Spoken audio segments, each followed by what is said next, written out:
Technology is accelerating faster than ever, and I'm trying not to be scared about it, but if I'm being honest, I'm genuinely pretty scared about it. And if the discussion on Twitter is anything even remotely close to the truth, we might be rapidly approaching ASI, that's artificial superintelligence. And this is really scary. I fear for my future job prospects and my ability to support myself and my family in a world where costs are only going up.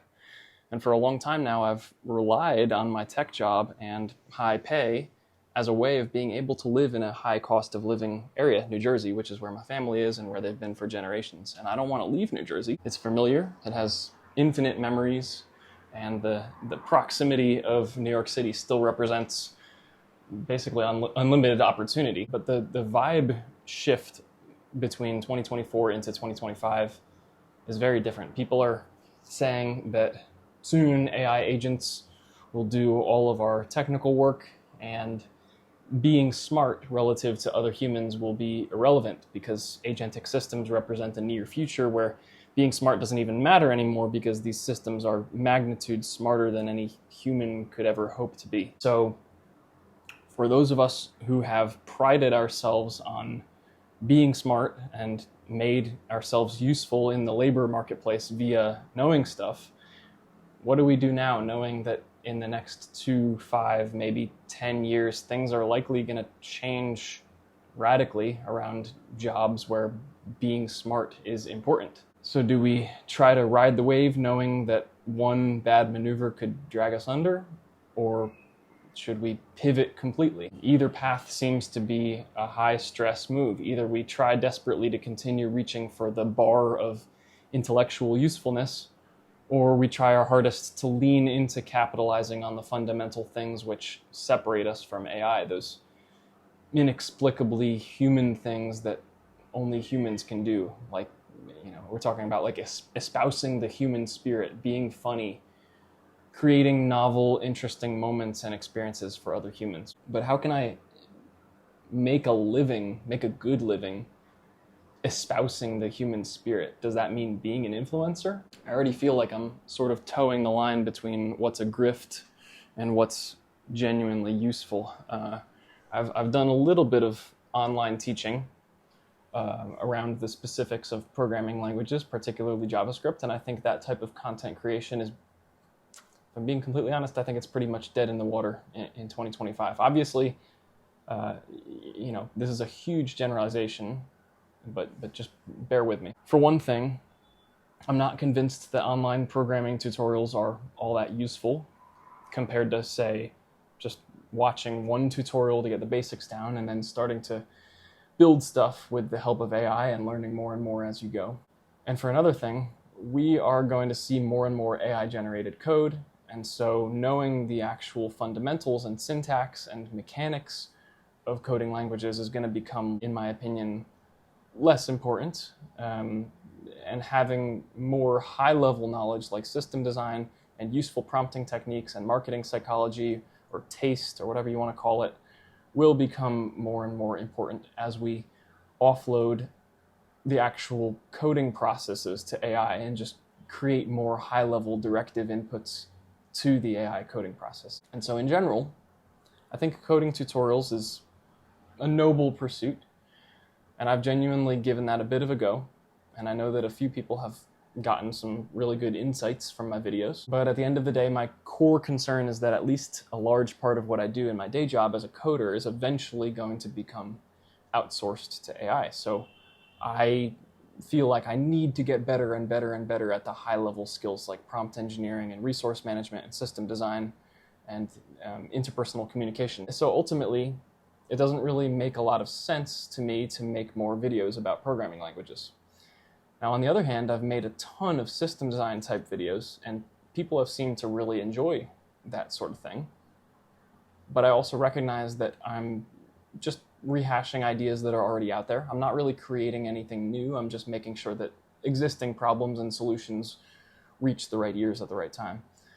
Most of these problems have already been solved. I'm just trying to make sure that the information about how to solve them gets in front of the right people and helps them or inspires them at a particular time in their own careers when it's useful to them. But I also don't really think that making technical videos about system design constitutes as like espousing the human spirit. I think when we're talking about what does creativity and interestingness look like in a post-AI world, this probably means injecting more and more personality and humanness into content. And by the way, if you want to hear a really great podcast about how we're using AI to recognize what is interesting to humans, I recommend checking out the recent episode of Machine Learning Street Talk with Jeff Clune. He's an AI professor. It's a very interesting, in my human opinion, episode.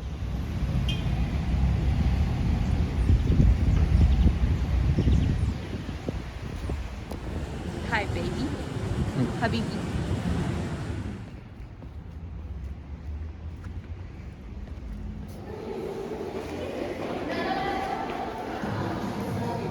I've never really shared anything personal about my personal life online. Pretty much almost every video I've ever made has been almost purely technical. But if I want to make a living doing this, and if I want to, earnestly try and make this a hedge against being outsourced in the tech field, I know that for the most part, people are interested in people. And that seems to indicate that I should be more willing to add more me into my videos. Of course, I've been saying all these things running on the assumption that I need to make a living. Perhaps in some future state, the government will at some point institute some form of UBI. That's universal basic income, perhaps not. Personally, I don't really have a huge expectation for any kind of really well-working solution in my lifetime. I don't have a ton of trust in the government to institute solutions which work well for the lower and middle classes of society, but maybe that's a discussion for another day. At the core of my being, I want to do something for humanity that's actually useful. I want to be part of something that's larger than myself, and I want to make a lot of money doing it. And by the way, I don't think there's anything necessarily wrong with saying I want to make a lot of money. I want to live well. I never want my wife and kids to ever need something that we can't afford. And I want to live in a cool place with lots of cool stuff going on and interesting people. So for now, I'm going to keep doing what I'm doing. Web dev, systems, AI, and see how far I can go with it, and always try to keep a finger on the pulse of what's changing. We're already in a state of the industry where it's like, if you're not at least aware of all the ways that AI can assist with technical tasks, you're probably pretty well behind the curve at this point. And that doesn't mean you necessarily need to be using AI in your day-to-day tasks. You just need to be aware of what it's capable of and best practices.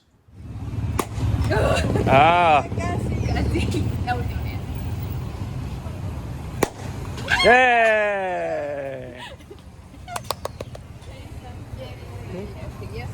One of the most interesting points, in my opinion, from the machine learning street talk video that I mentioned earlier was this idea of using AI as a way of understanding alien intelligence. Humans have our own conception of what human intelligence is. It's massive. It seems to have more or less infinite potential to create new and novel ideas and to create new experiences and jokes and memes and stories. And the way that the brain creates these new artifacts is largely sort of mysterious. We're drawing upon past experiences, we're drawing upon sensory input from our environment to meld ideas and create new insights, but the way these two sort of inputs actually mix together is kind of a black box. In comparison, the way that large language models create new ideas is roughly similar, right? There's this aspect of input as prompts or visuals, and combining that with information it already knows via training data, and assimilating ideas which are semantically similar to one another in order to spin up something that's coherent.